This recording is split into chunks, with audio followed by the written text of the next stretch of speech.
বিজনেসটাতে successful হতে গেলে আরো কিন্তু কয়েকটা স্টেপ বা কিছু নিয়ম, শুধু এমআই বিজনেসটা বলে না, দেখবেন যে কোনো কাজে যদি আমরা সাকসেসফুল হতে চাই না, তাহলে আমাদের কিছু স্টেপ বা কিছু কাজ এগুলো কিন্তু আমাদের ফলো করতেই হয়, না হলে কিন্তু আমরা সাকসেসফুল হতে পারবো না। তো এই ব্যবসাটার ক্ষেত্রে কিন্তু সেটা ব্যতিক্রম না।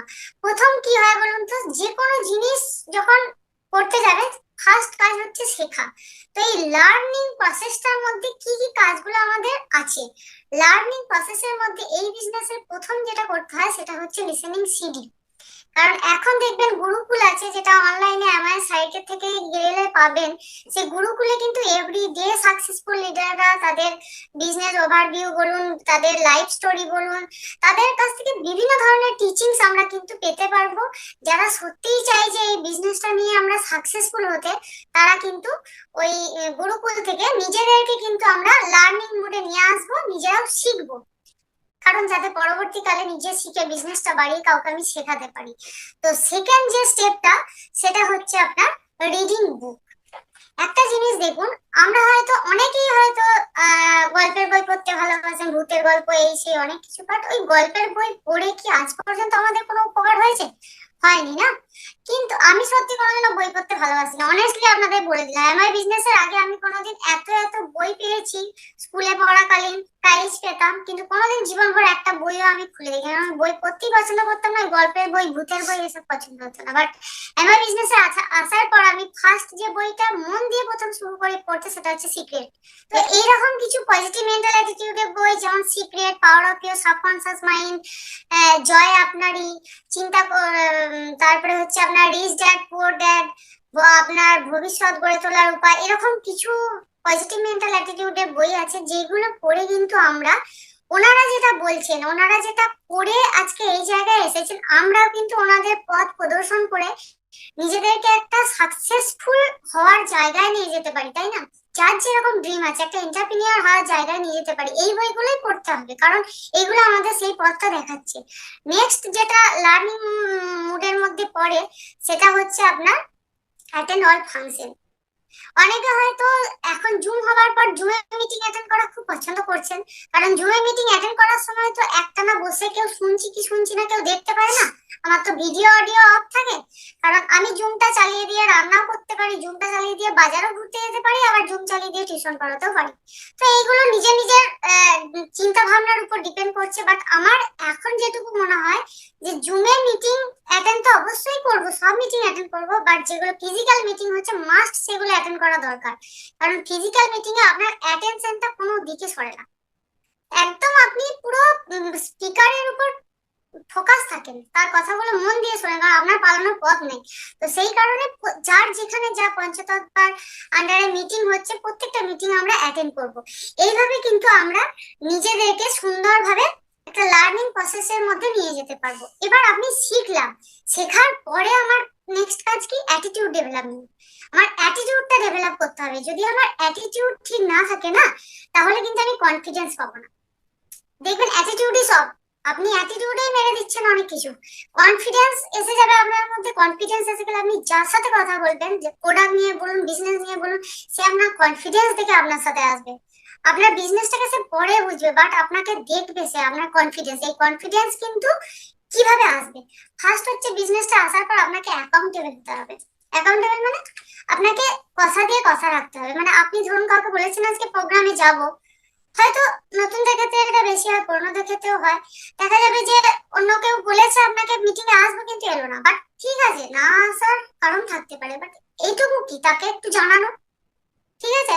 আবার ধরুন কারো বাড়িতে আপনি যাবেন বলেছেন, তার বাড়িতে আপনি যেতে পারলেন না, কিন্তু অথচ তাকে জানালেনই না মিটিং এ। আপনার অসুবিধা থাকতে পারে, বাট তাকে একটা ইনফর্ম করুন। এইগুলো কিন্তু ছোট ছোট কাজ, কিন্তু এইগুলোই আপনার বিশাল বড় বিজনেস তৈরি করতে হেল্প করবে। নেক্সট যেটা হচ্ছে টিচেবিলিটি। টিচেবল হতেই হবে, সে আপনি যে প্ল্যাটফর্মে থাকুন।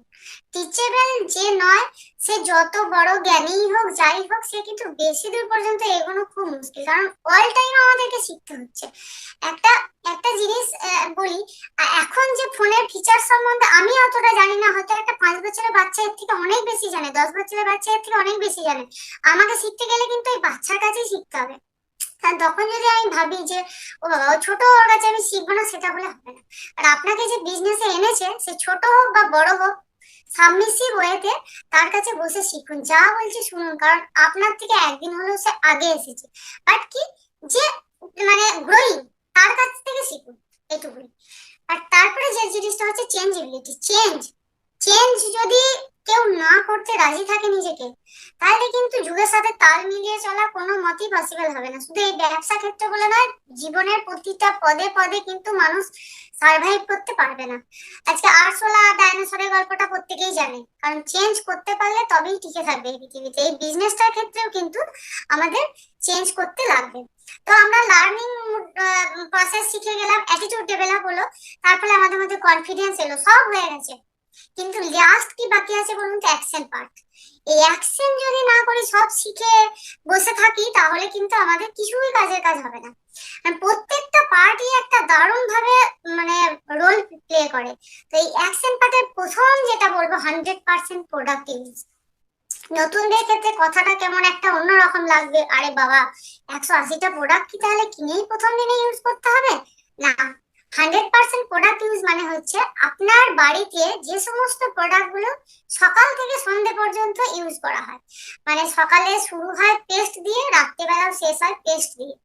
তো সাবান, শ্যাম্পু, ব্রাশ, পাউডার, গ্রীষ্মকালে ডিও, এই সমস্ত যাবতীয় কিছু প্রোডাক্ট, বিউটিফিকেশনের প্রোডাক্ট, হেলথ কেয়ারের কিছু প্রোডাক্ট, তো এইগুলো যেগুলো ম্যান্ডেটারি আর কি, দিনে প্রত্যেকদিনই লাগে। তারপরে হোম কেয়ারের কিছু প্রোডাক্ট, থালা বাসন ধোয়া, জামা কাপড় কাচা, ঘর মোছা, এগুলো কিন্তু ম্যান্ডেটারি, এগুলো আমাদের লাগে।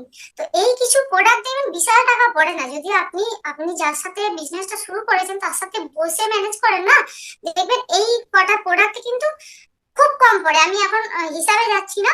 তো এইগুলো প্রত্যেকেই নিয়ে ইউজ করাটা শুরু করতে পারি, তারপরে আপনি আস্তে আস্তে আদার সমস্ত প্রোডাক্টে দেখবেন একদিন শিফট হয়ে যেতে পারবেন। 1 থেকে 1.5 বছরের মধ্যে যদি বিজনেসটা সিরিয়াসলি করি, তাও না, দেখবেন আমরা 180টা প্রোডাক্ট অলরেডি ইউজ হয়ে গেছে, প্রায় কিছু প্রোডাক্ট ফ্রিতেই হয়ে গেছে। তো এরপরে যেটা হবে সেটা সোদা প্ল্যান, যেটা রাজু বলেছি 4 বেসিকে সোদা প্ল্যান। মানে সব শিখে নিলাম, প্রোডাক্ট ইউজও করলাম, কিন্তু মুখটা কারো কাছে খুলবো না, তাহলেও কিন্তু হবে না। মানে বুঝতে পারছেন? পরে বলছি, শেষটা হোক। তারপরে হচ্ছে আপলাইন কমিউনিকেশন, এটাও কিন্তু খুবই ভাইটাল। সবকিছু হচ্ছে, আমি ভাবছি যে আমি না আপলাইনকে কিছু বলবো না, আমি এ মাসে আপলাইনকে একটা সারপ্রাইজ দেবো, আমার সাথে আপলাইনের সাথে কোনো কন্ট্যাক্টই রাখবো না, কিন্তু আমি এ মাসে না সিলভার হয়ে আপলাইনকে সারপ্রাইজ দেবো, কোনোদিন হবে না। এরকম ভাবনা যদি আমরা কেউ ভেবে থাকি যে আপলাইনকে না জানিয়ে একবারে হঠাৎ করে সারপ্রাইজ দেবো, তাহলে কিন্তু নিজেরাই সারপ্রাইজ হয়ে বসে থাকবো। তো আপলাইনের সাথে কাউন্সিলিং করব, কমিউনিকেশন করব, আমি কোথায় যেতে চাই সেটা জানাবো, তাহলে কি হবে, আমাকে গাড্ডায় পড়তে হবে না।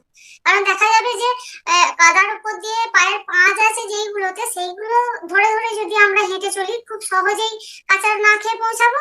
আর যদি আপলাইনকে সারপ্রাইজ করে পৌঁছাই, যেমন ধরুন পায়ের পাঁচ ফলো করছি না, যেদিকে সেদিকে যাচ্ছি, পিছল খেয়ে পড়ার সম্ভাবনা থাকতেও পারে, নাও পারে, 50-50। তো এই কারণে আমরা পার ডে আপলাইনের সাথে কমিউনিকেশন করব, মানে যে গ্রোয়িং আপলাইন, অ্যাকচুয়ালি আমি এটাই বলতে চাইছি, আপনাদের প্রত্যেকেরই একটা করে মেন্টর আছে, তার সাথে বসুন, কমিউনিকেশন করুন, কি করতে চাইছেন সেইগুলো ভালো করে ঠিক করুন। তো এই সমস্ত, এই যে 9টা স্টেপ আমি বলে গেলাম, এটাকে 9 স্টেপ বলতে আগে, এই 9টা স্টেপের যখনই দেখবেন একটা হলেও আপনার বন্ধ আছে, আপনি বুঝতে পারবেন যে আপনার বিজনেস কিন্তু আগের মতো গতি নেই। তার মানে আপনি বুঝে নেবেন এই 9টার মধ্যে যে কোনো একটা বন্ধ আছে, বুঝতে পারবেন। নিজেকে কাউন্সিলিং করুন, সবার আগে নিজেকে কাউন্সিলিং করুন, আপনি কিন্তু নিজেরটা নিজে ঠিক বুঝে যাবেন। এইগুলো প্রত্যেকটা একটা বিজনেসে এগিয়ে চলার একটা করে ধাপ। এবার একটা জিনিস আমি এরপরে বলবো যে ভলিউম ক্রিয়েশন আমরা কি করে করব। সব তো হলো, স্টেপ বাই স্টেপ এগোলাম, পড়লাম, শিখলাম, জানলাম, প্ল্যান দেখালাম, সব করলাম। এরপরে যেটা, সেটা হচ্ছে ভলিউম ক্রিয়েশন, মানে বিজনেসটা টোটালটা, মেন কথা হচ্ছে পিভি, যেটা আমরা সহজ ভাষায় জানি যে পিভি করতে হবে, মানে একটা ভলিউম করতে হবে। সেই ভলিউম ক্রিয়েশনে তো বেশিরভাগ মেয়ের একটা ধারণা আছে যে বিজনেসে প্রোডাক্ট সেল আর জয়েনিং শুধু ছেলেরাই করাবে, আমরা শুধু টিমটাকে ম্যানেজ করব, এটা কিন্তু এখনকার দিনে আর সেটা হবে না। 1-1-11 গেলে দুজনকেই সমান পার্টিসিপেট করতে হবে, কারণ যখন বিদেশ যাবো তাহলে ছেলেরা বেশি লাক্সারি ভোগ করবে আর মেয়েরা কিন্তু কম করতে হবে, তাহলে বলে দিচ্ছি। কারণ বেশিরভাগই দুজনে যদি সেম সেম জিনিস উপভোগ করি, সেম সেম কাজও দুজনকেই করতে হবে, শিখে নিতে হবে। মানুষ সবই পারে না, মেয়েরা এমনিতেই সবকিছু বেশি পারে। তো সেটার জন্য প্রথমে সেটা হচ্ছে বিউটি ব্রেক করে আমরা কিন্তু ভলিউম জেনারেট করতে পারি লেডিসরা। এই বিউটি ব্রেকের উদ্দেশ্যে একটা কথা বলবো যে অনেকে হয়তো ভাবেন যে এই প্রোডাক্টটা আমি ইউজ করব না, অ্যাকচুয়ালি আর্টিস্টিক প্রোডাক্ট বরং 4,000 টাকা প্রোডাক্টটা আমি না সেল করে ফেলি, তাহলে আমার 4,000 টাকা 40% হয়ে যাবে, তাহলে যদি নিজে ইউজ করি আবার তো খরচা হবে। কিন্তু আমি ফ্রেন্ডস একটা কথা বলছি, একটা প্রোডাক্ট আপনি নিজে ইউজ না করে সেলটা একবারই করবেন। যদি সেই প্রোডাক্টটা নিজে ইউজ করেন না, ওই 40,000 টাকা দেখবেন 4,000 টা প্রোডাক্ট আপনি সেল করবেন। তো আগে নিজেকে ঠিক করুন, নিজে প্রোডাক্টগুলো ইউজ করুন।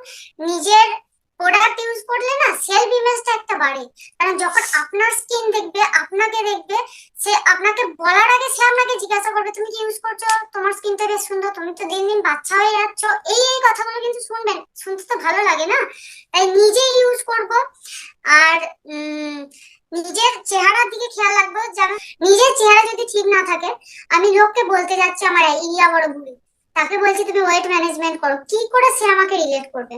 নিজেকে ঠিক রাখুন, সবই হবে অটোমেটিক্যালি। মানে নিজের দিক থেকে আগে খেয়াল রাখুন, ভলিউম জেনারেশন নিজের থেকে শুরু হয়। আর যেটা হচ্ছে কুইন ডেমো করে, কুইন আমাদের হাতে এসেই গেছে। এই জায়গায় হেলদি খাবার মানে লোকের সাথে শেয়ার করে, তাদেরকে কুকিং করে খাইয়ে ডেমো দেখিয়ে আমরা কিন্তু ভলিউম জেনারেট হিউজ পরিমাণে করতে পারি। আমরা লেডিসরাও কিন্তু সমানে জেন্টসদের সাথে তালে তাল মিলিয়ে দারুণ ভাবে বিজনেসটা বিল্ড করতে পারি।